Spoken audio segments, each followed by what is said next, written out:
And now to a session with our honorary chair, Ken Wilcox, on the US and China over time, how to build respect and understanding. This is moderated by Alistair Thornton, co-founder of Young China Watchers and Asia 21 Young Leader Class of 2019. Welcome, Alistair. Thank you, Margaret. I'm super excited to be here, and I think it's a real honor for me to be grappling with this topic and grappling with Mr. Ken Wilcox, who I believe many of you know and are very familiar with. So welcome. So the topic at hand, as Margaret said, is let me just read this so I get it right. The US and China over time, how to build respect and understanding. We have an hour to solve this problem, which feels like we should have plenty of time left over, a nice simple topic to breeze through. And obviously we want to leave, but we do, in all seriousness, we're going to leave a bunch of time at the end for Q&A. So as we start to sort of dive into this, please feel to start lining those up in the Q&A, and we'll get to them as soon as possible.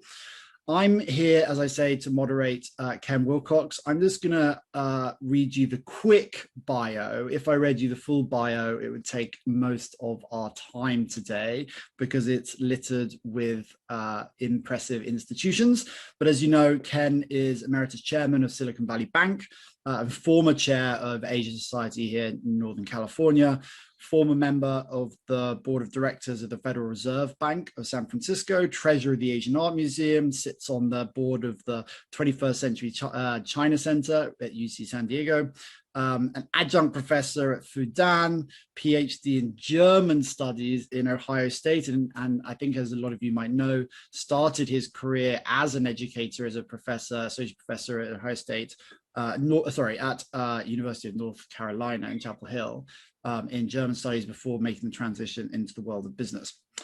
So the goal today is a small one, which is to help you as education professionals better understand one of the most important stories and shifts that's going on in our lifetime, the emergence, obviously, as China as a global power, such that you, in turn, can help your students better understand this.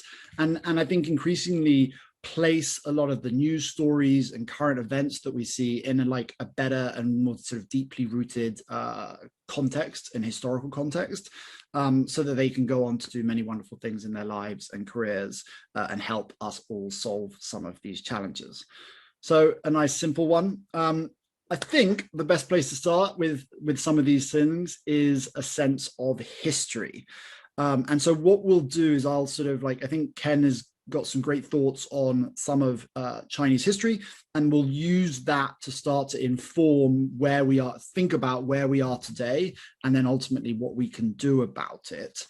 Okay, Ken, in a few minutes, I don't want, you're going to be super concise here.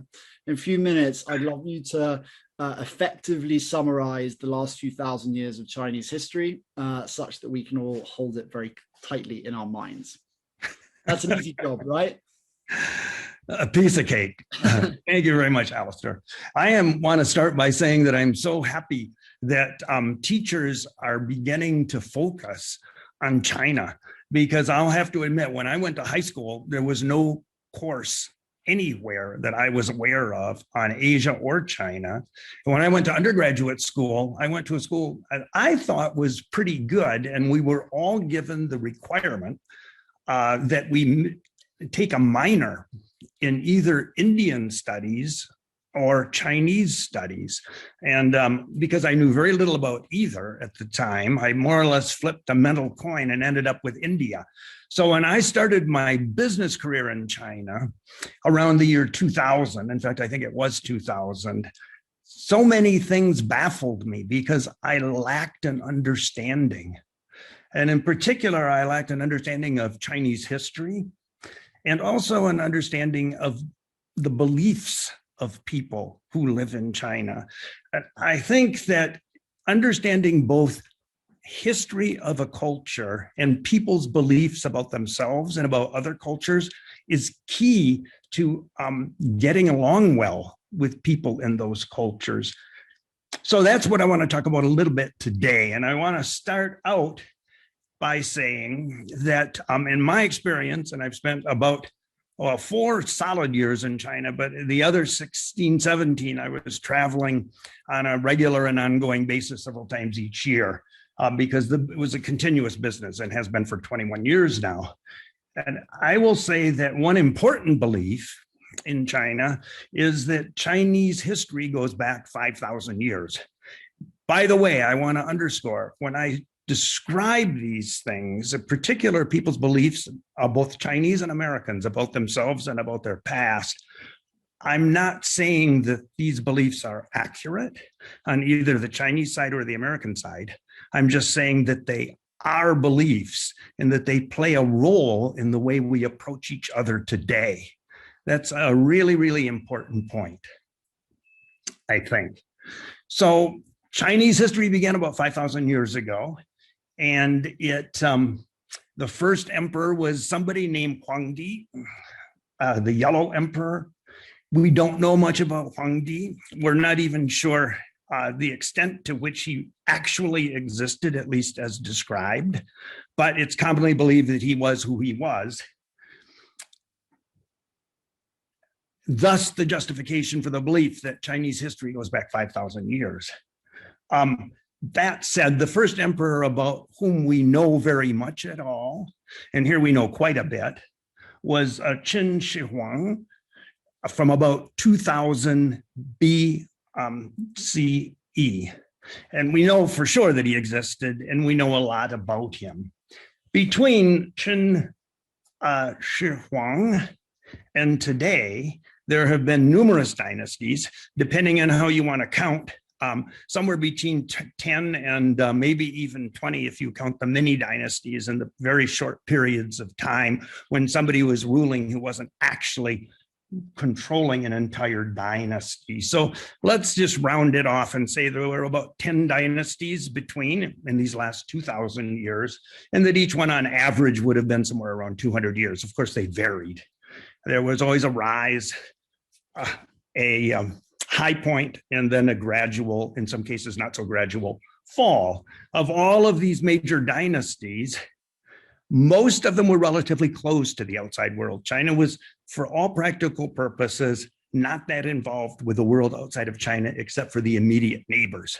And it, generally speaking, had a very close relationship with immediate neighbors, which were viewed by the Chinese dynasties, the emperors, as client states, people who were learning how to improve their own culture by exposure to China, and who paid for that learning, generally speaking, with tribute of various sorts. There were only 2 dynasties that were relatively open, we think, Tang and Song. Tang in the 600s to the 900s, Song in the 900s to the 1200s. There were, interestingly enough, 2 dynasties that were actually dominated by foreigners, the result of invasions. The Mongols from 1279 on began the Yuan dynasty, and the Manchus invaded in around 1644 and set in motion the Qing dynasty, which, as we know, ended in 1912 with the founding of the Republic. Most important aspect of this is that for somewhere around, whether it's 2,000 years or 5,000 years, who's counting, China was considered to be, in particular within the Chinese belief system, but in many other people's belief systems as well, the most advanced, richest, and powerful, whatever, culture, country, empire on earth. And we believe that they were the inventors of many very cutting edge inventions, including the compass, gunpowder, and paper. I think the Egyptians sometimes feel that they actually invented paper, but I wasn't there to testify, so I'm not really sure. All of this wonderful 5,000-year history came to somewhat of a screeching halt with the Opium Wars. And here's where history becomes really interesting.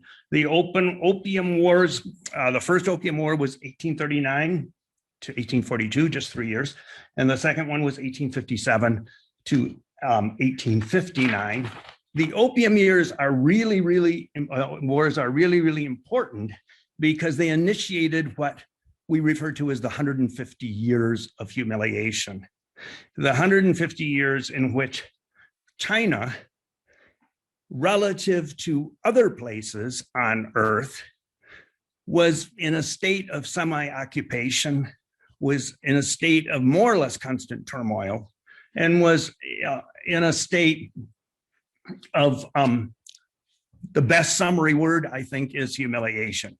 This is an important concept because I don't know anybody that I have met in China, and I've met a lot of people in China in all socioeconomic groups and at all with all kinds of educational backgrounds. I've never met anybody who doesn't believe more or less fervently in the 150 years of humiliation, meaning believe that China had went through 150 years of humiliation, which ended then with the liberation, the Communist Party becoming the dominant force in 1949, 4 years after the end of World War II. Just a word on the Opium Wars, because I think without knowing why they took place, it's a little bit confusing, and it's easy to remember them if we know what actually happened. At the time, late 1700s, early 1800s, England believed that it ruled the world for all practical purposes. Remember, the sun never set on the British Empire.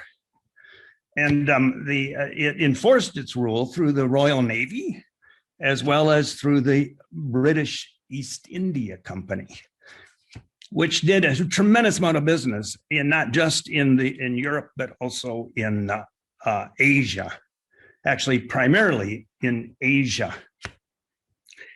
Of all the Asian ports and countries and cultures, China was the most frustrating for the British East India Company, because in China, trading activities were limited to a small area, roughly the size of 2 or 3 city blocks, as I understand it, in Canton, or Guangzhou, as it's called today. England was frustrated, and the British East India Company was frustrated. So in 1793, they sent somebody of Scottish heritage, actually, Lord Macartney, to negotiate with the emperor at the time, Qianlong. Qianlong wasn't particularly interested in spending time talking to Lord Macartney. He forced Lord Macartney to cool his jets for a couple of months, finally entered into contact with him, and ended up writing a letter for him to take to George III. And yes, that's the same George III that we Americans felt tormented us during the revolution, our revolution. And that letter was perceived by not only Lord Macartney, but also by George III as a fairly humiliating letter.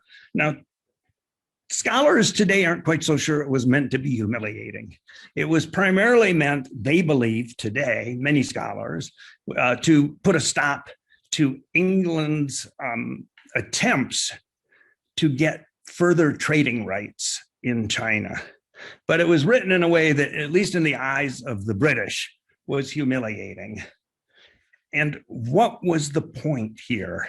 The main point was Qianlong didn't want the people of China to become addicted to opium, and England wanted to sell opium in China because the British East India Company had come up with what they perceived to be a fabulous idea, and that was sell manufactured goods from England to India, buy opium with the proceeds in India, ship it to China, and swap it for tea, because for whatever reason in that era, the British became, you could almost say, addicted to tea. And so everything worked out perfectly from the point of view of the British East India Company. But Qianlong was not in favor, and who would be in favor of allowing their own people to become addicted to opium? So that ticked off, initiated the 150 years of humiliation. One more point here, it wasn't just the British, because after the Opium Wars, China was plagued by turmoil and invasion. First of all, there were a number of rebellions in China, rebellions against the Qing, as well as rebellions against foreign invasion, and in particular against the 8 or so European countries, including the US, Western countries, including the US. And then in the 20th century, after the fall of the Qing dynasty in 1912, we went through a period of from 1912 or so through the end of World War II, well, actually until 1949, to the liberation, where there were numerous groups almost always at war with each other, including warlords, Chinese Communist Party, Chiang Kai-shek's Nationalist Party, and of course, Japanese. And I think the worst moment from the point of view of the Chinese belief system today would be the Japanese invasion in 1937, which of course didn't end until the end of World War II. So when the Chinese Communist Party liberated China in 1949, it was viewed by most Chinese, or at least many, as a godsend. And that's, I think, enough history, but really important in terms of understanding this very commonly held view today in China that they have suffered at the hands of the West 150 years of humiliation. That concept is super important. Well, that was thank you, Ken, a little tour de force in Chinese history and touching on all like some of the most important themes. And I think you sort of teased at this a couple of times through the last, over the last few minutes.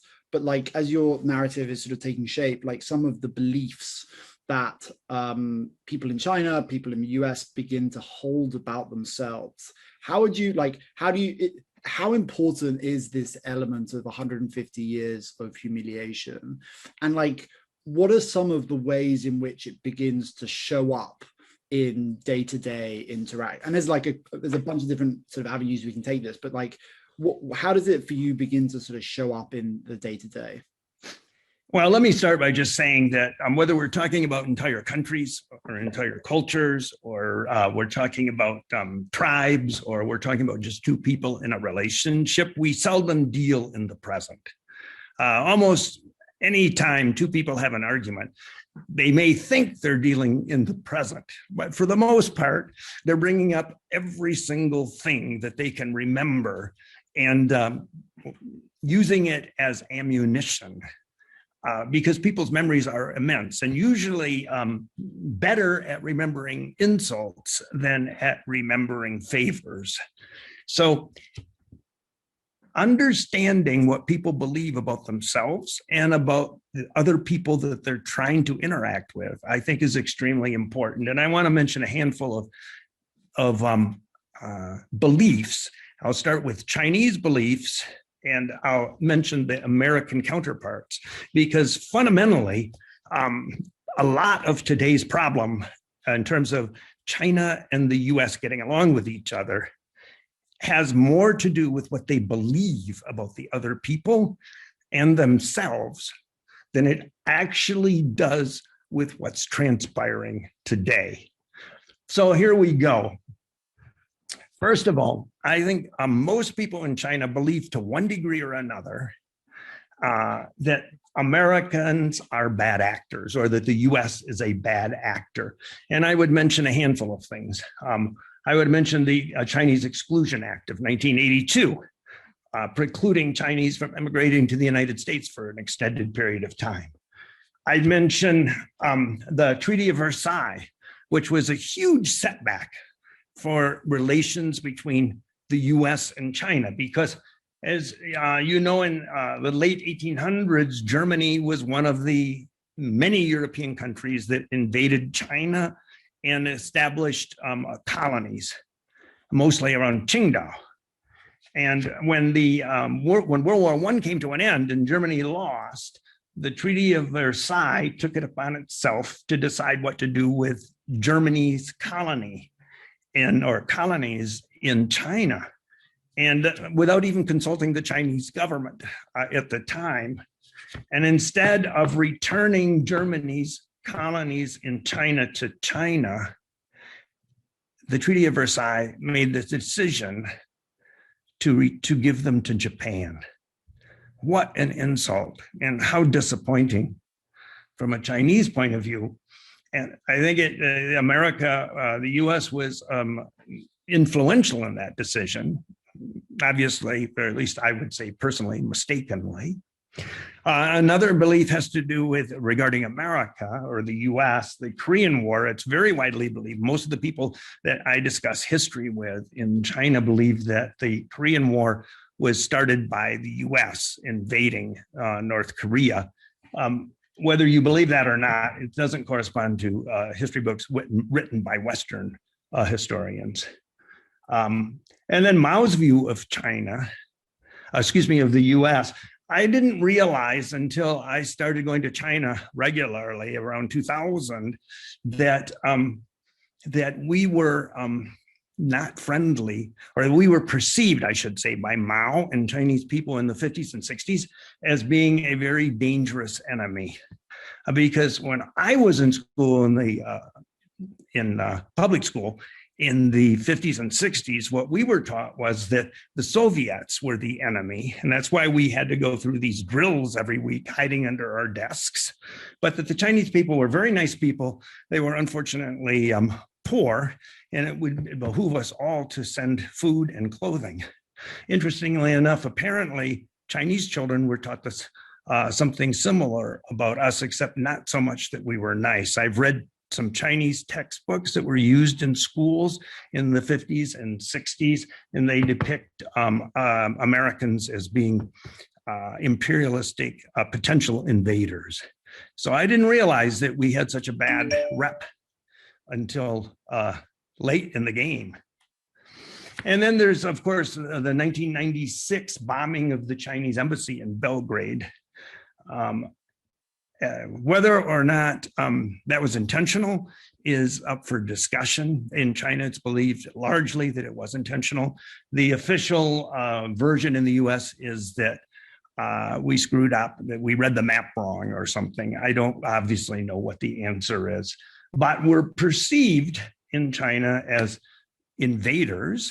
Witness Vietnam, witness Afghanistan, witness Iraq, and many Chinese people believe that China has never invaded another country in history. There are many people in China, including some of my better friends, think that the American system is a failure. Witness the last 40, 50 years of the way the economy has evolved, through which the rich have become richer and the poor have become poorer. And at the same time, the Chinese system seems to have elevated 800 million people out of poverty. Also, the people point to the pandemic and say, look, at the Chinese system succeeds. The coronavirus was not that widespread in China as compared to the US. Further evidence that the Chinese system is superior to the American system. Also, I think Silicon Valley in particular has been guilty over the decades of making the claim that Chinese people can only imitate, they can't invent, whereas China believes that for 5,000 years it was the lead inventor in the world. And in my experience, of course, the whole idea that China only imitates is ridiculous. And I do think that England believes that the US borrowed without paying for a lot of British technology in the 1700s and 1800s. So these beliefs often don't correspond to reality on either side. There is a tradition in China, one more important belief or two, a tradition in China, sometimes subconscious, that emperors enjoy a mandate from heaven. Not dissimilar to the mandate that kings once upon a time enjoyed in European countries. And whereas, of course, in America, we believe that, tend to believe, not all of us and not all the time, that the best leaders are those that are democratically elected. But this is a fundamental difference between our two cultures. And finally, I think in some measure, due to the 150 years of humiliation, but in some measure due to other things, Chinese place much more emphasis on stability as opposed to freedom of speech. Again, not everybody, not all the time, but this is a point of debate. When Americans complain about a perceived lack of freedom of speech in China, Chinese emphasize the need for stability and point to the relative lack of stability in the US. From a Chinese perspective, the idea that the capital could be invaded by hooligans is inconceivable. Simply inconceivable.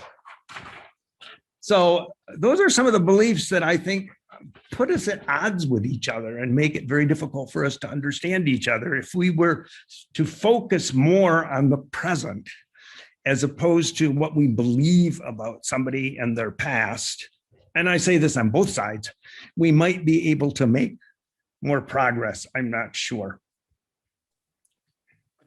I think that's right, and maybe I'm not a sort of neutral observer, but having been, I grew up in the UK, in London, and I lived about 5 years in Beijing, and I've been in the US for about 8 years.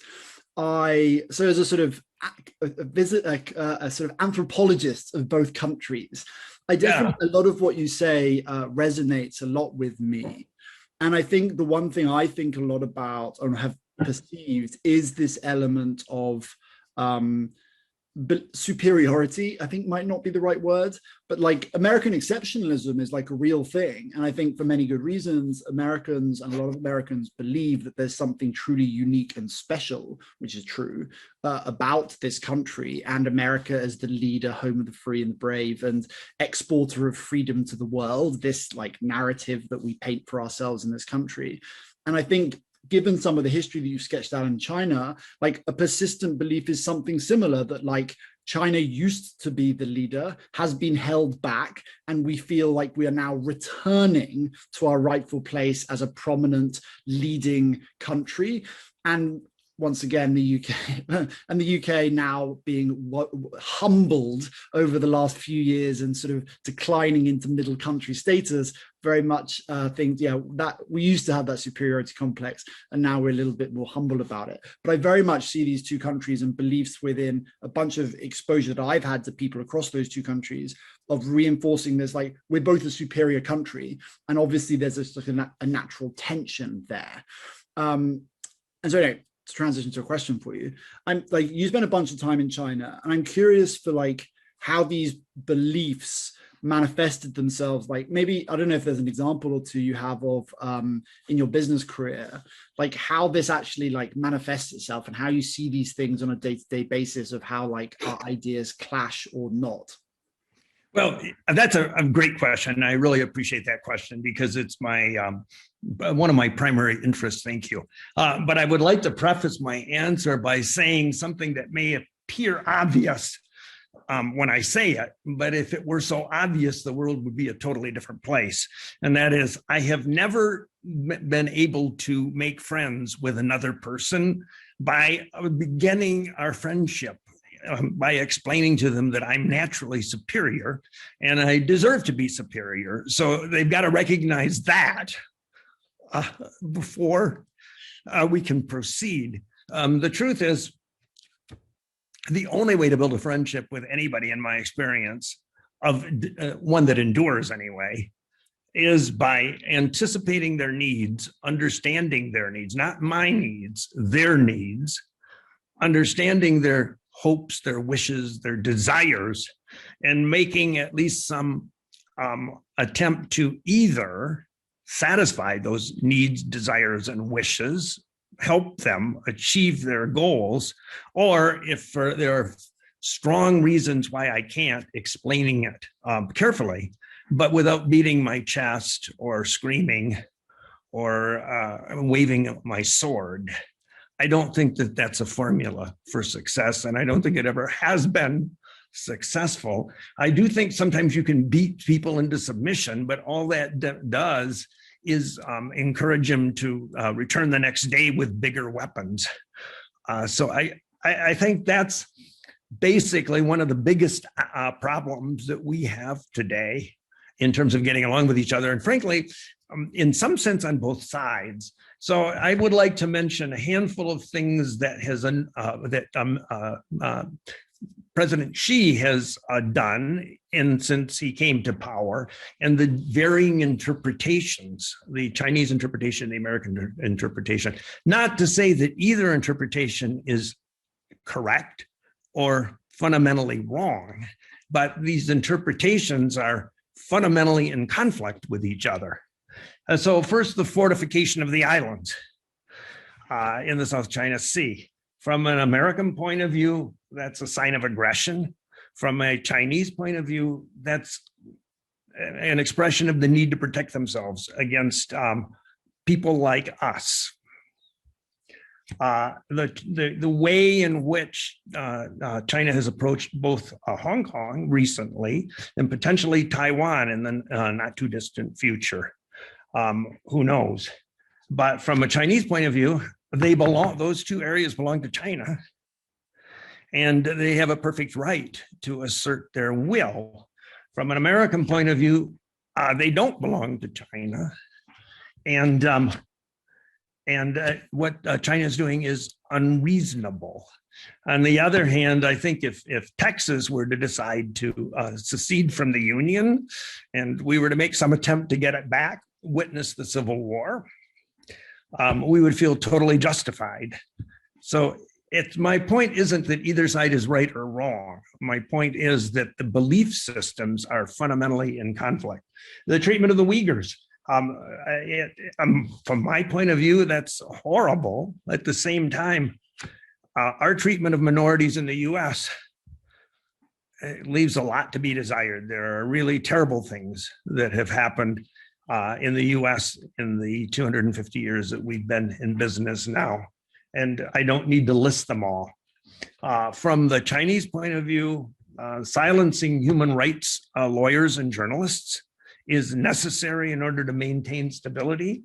From an American point of view, it's a unjustified curtailment of the freedom of the press and the freedom of speech. And it really goes on and on from there.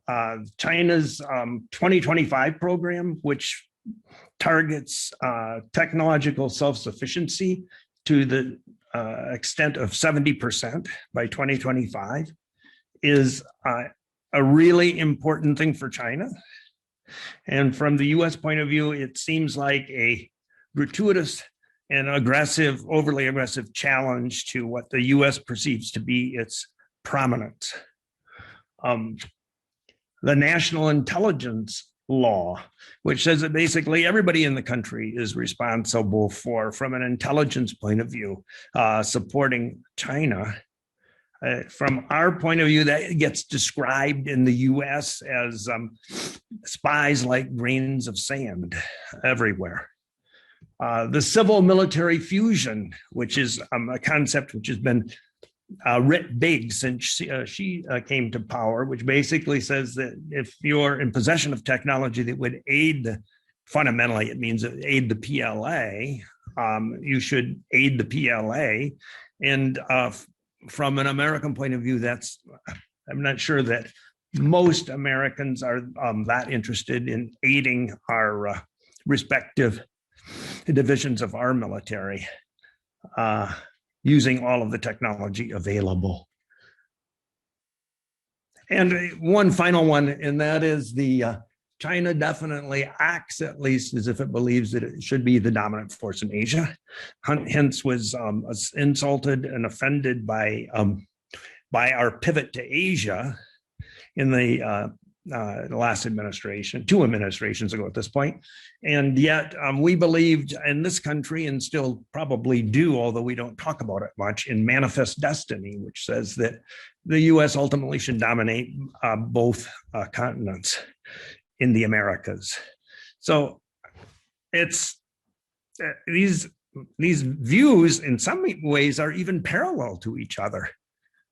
There's, as you pointed out, Alistair, at the beginning of what you just said a minute ago, we're both wearing, I think Trump was wearing a Make America Great hat, and she's wearing a Make China Great hat again. So it's really hard to, I think a reasonable person has to see both sides.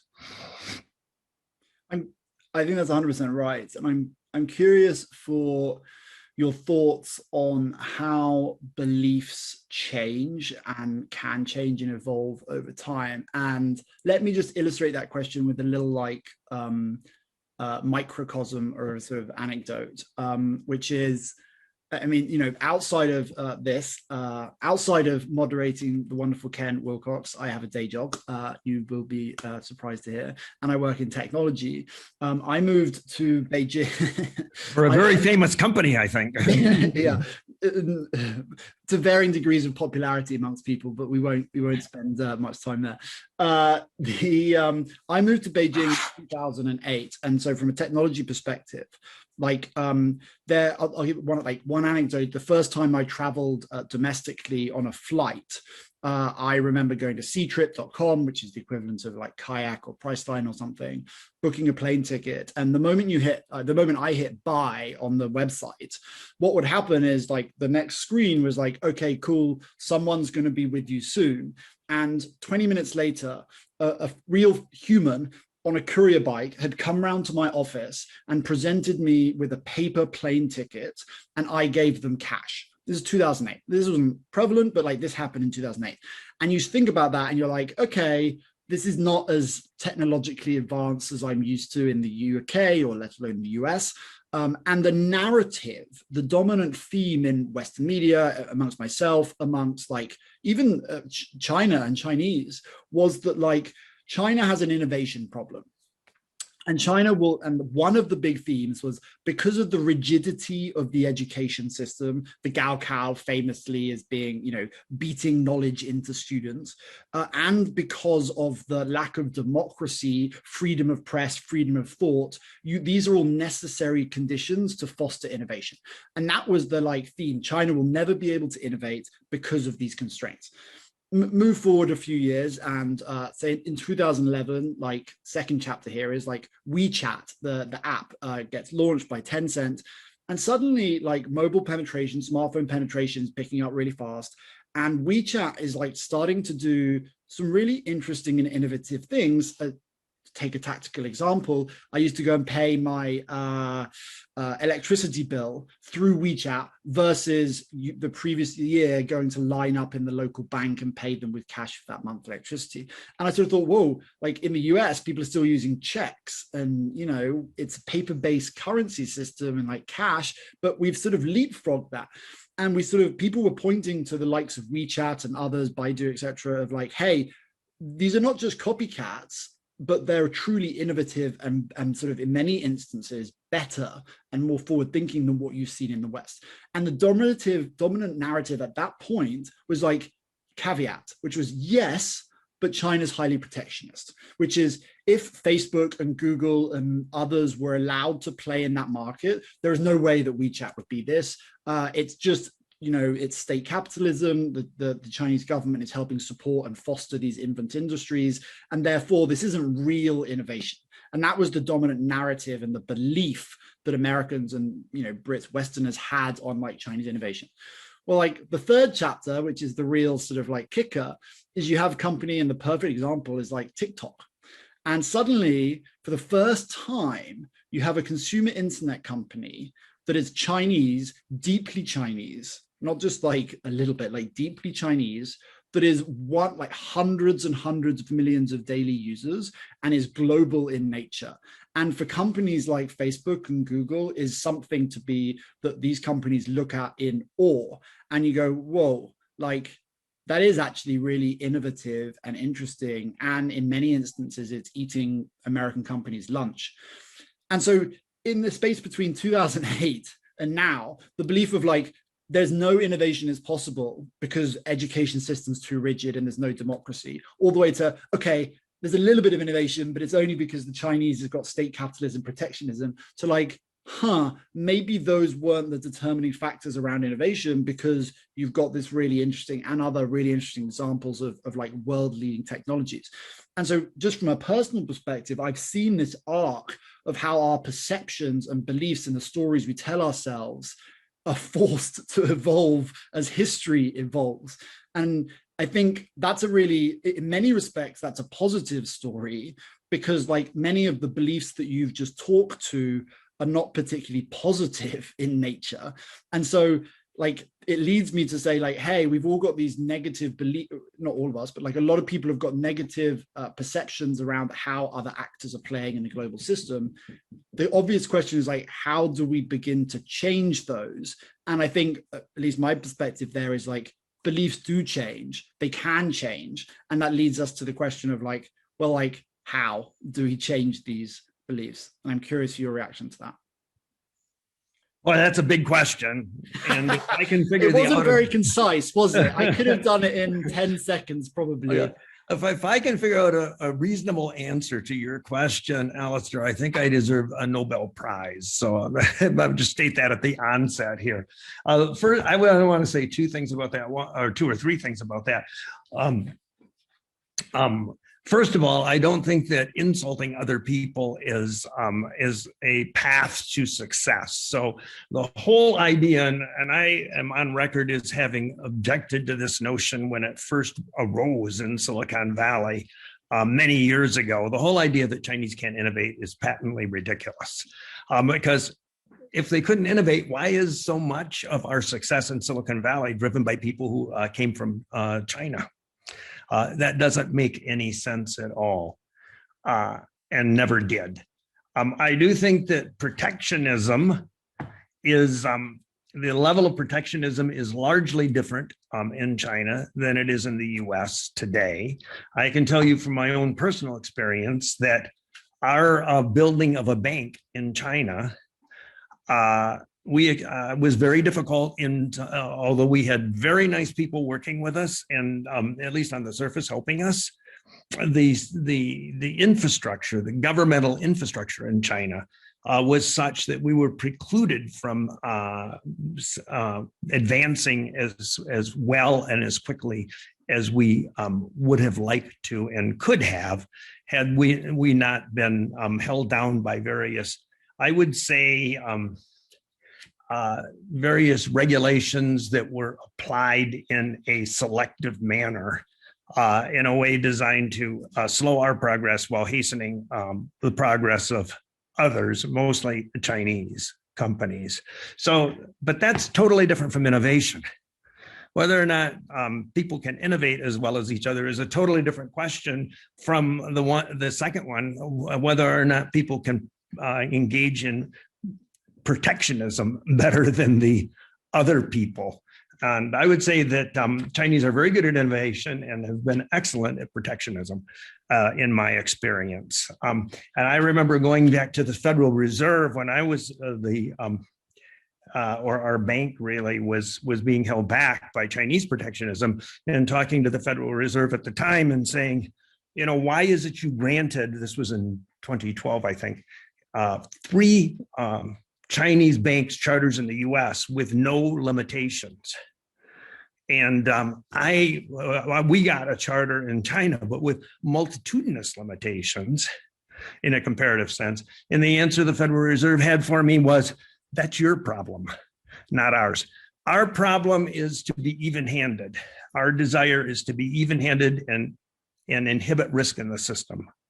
And we're not here to favor you or to unfavor foreign companies, foreign banks. So a totally different attitude was displayed, and it was frustrating to me. Second thing I want to say is it's obvious enough, whether we're talking about 2 people or 2 countries, we can't control the other side. We can only control ourselves. And if we want to keep up, we just have to pedal faster. That's a much better solution. The other one, trying to cause China to pedal slower, is going to make us look silly, going to engender a greater effort on the part of China to pedal faster, and ultimately will not result in a success. And the third thing I would say about it is basically if we want to do a better job in this so-called international competition, I've already said one thing: we have to pedal faster. Secondly, I do think that it's good to work in a multilateral fashion. And I think that the last administration was not interested in working in a multilateral fashion. And I am hoping that in going forward, we try harder to, but we also have to learn how to give face. We can't go around insulting China day in, day out and expect they're going to be happy about it and treat us well as a result. And I go back to what I said at the beginning, as simplistic as it may sound. If you want to be a leader, you have to act in the interest of those whom you're leading, because leaders require followers, and no sane follower is going to follow a leader who's acting in their own behalf and not on behalf of those who are being led. My view. Wonderful. Okay, we've got a pile up of really excellent questions and thoughts, and so let's turn our attention there. Chen Yang asks about obviously the theme we're talking about today is how to build respect and understanding.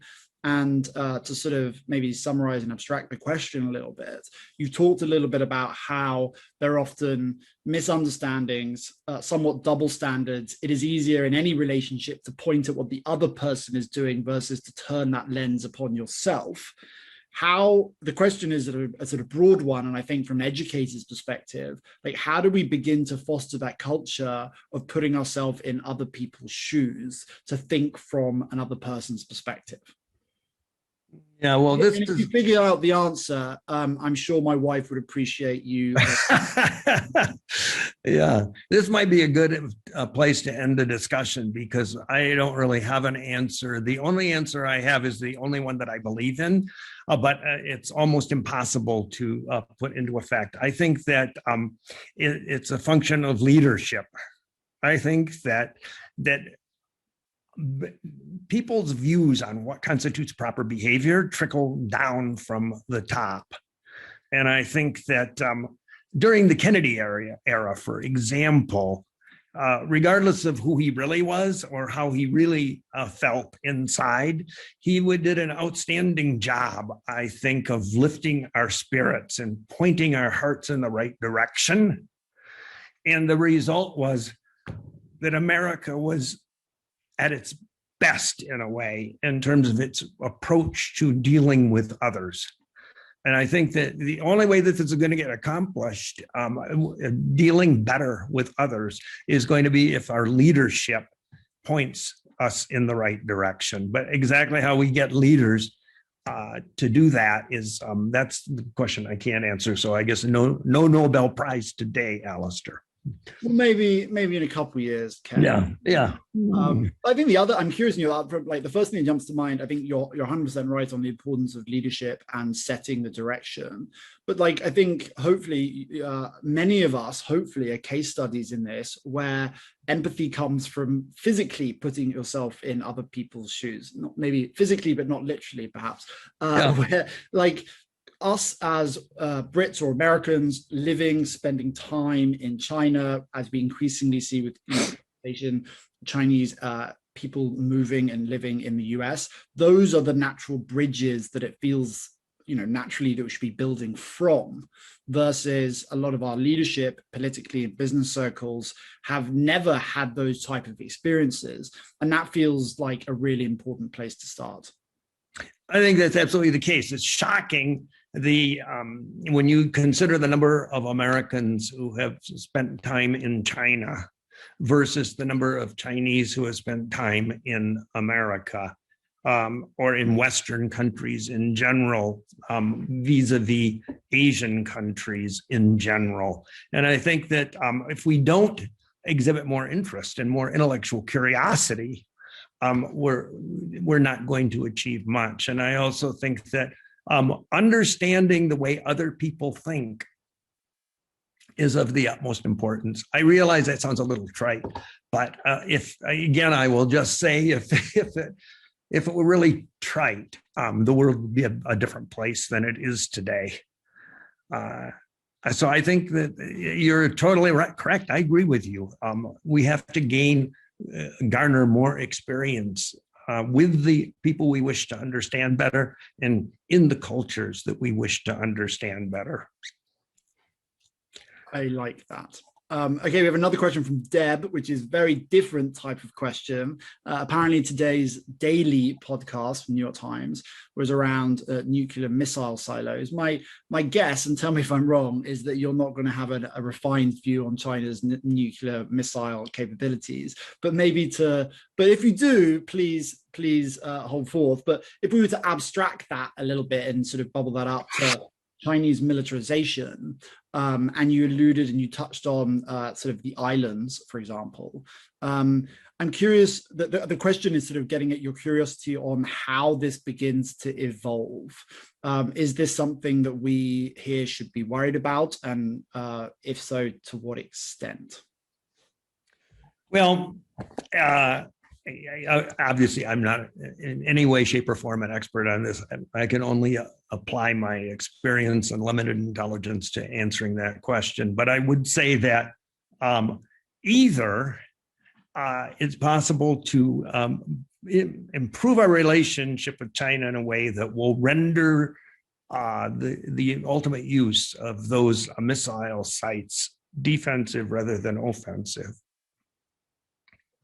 or there's nothing that we can do, in which case all hope is lost. So I think we better operate under the assumption that we can develop a better relationship and try to figure out how to do it. And obviously, beating our chests and telling China that they can't innovate and that we deserve to be exceptional is not the answer. Yes. I'm cognizant of the fact of thinking back over the last 50 odd minutes that we've been talking, that to state the obvious, like there's a ton of negativity here, and importantly, not unwarranted. Like these are big, important issues. These are big challenges. Lives and prosperity is at stake. This is sort of like big macro stuff. And there are a lot of things we should be concerned about. It's always a bit of a bummer to end these sort of sessions on those sort of notes. So like we've got a few minutes left, but like maybe my question is, where do you see the buds of life? Where are you optimistic about? What excites you about this space and the relationship between the US and China going forward? So in my experience, the what did you call them, buds of life or light rather? Yeah, that work. I was sort of going whatever it was, spring metaphor with flowers emerging. Yeah, in my experience, they emerge when you spend time. In my case, when I spent time when my wife and I lived in China and we got to know people, and I seldom, if ever, met people that I didn't like. And I also think that the percentage of the people that I met that I didn't like wasn't any higher in China than would be true in any other country where I've lived. And it's been a couple. So I think that it's people-to-people relationships, and it never does you any good to hide behind a weapon and manufacture an image of the person on the other side of the ocean. I don't think it does. I wish I had a more sophisticated answer, but at the same time, I'm not sure there is one. And maybe a final one is tactically for folks. I think a bunch of people here are in Bay Area, but across, I'm sure a lot broader than that. Like, what are institutions, organizations, obviously Asia Society Northern California, but like institutions, organizations, places, things where you feel as an educator, there are great resources for people to go to help inform students and the next generation around some of these themes? I don't think there are as many as there need to be. There are a lot of institutions, there are a lot of organizations. I've experienced many of them over the years. I think that for the most part, they're well entrenched. And I think that education is the part that is where we have the greatest improvements to make. There are lots and lots of books that are being written about China, about Asia. I'm not sure they're being read by enough people, and I'm not sure there are enough discussion groups for exchanges around what people read, because reading it alone is not enough. It's really important that people spend time in dialogue with others. So I think we start there. Form a Chinese or Asian book club and get together with 10 or 15 people every month and read a good book and discuss it. We as a country know shockingly little about China in comparison with what China either knows about us or believes it knows about us. Any jump to mind? I don't want to put you on the spot, but like favorite books or things where resources people can jump off to for today? You know, one of the best books that's been written in the past couple of years, in my opinion, is by John Pomfret, the very famous journalist. He wrote a comprehensive history of the relationship between the U.S. and China, called The Beautiful Country and the Central. What is it? I forget the subtitle, but I forget it. The main title is Beautiful Country. You're right. Beautiful Country and Middle Kingdom. And it's such a good place to start. It's long, but it's fascinating, well written, and it helps us to understand the relationship between our respective countries. That would be a good there, and I could easily provide a book list exceeding well over 100 of good books that I've read in the past 10 years on China. Well, look at that. We've had a history lesson, we've had how to solve this, and we've got 100 book long list of homework to do.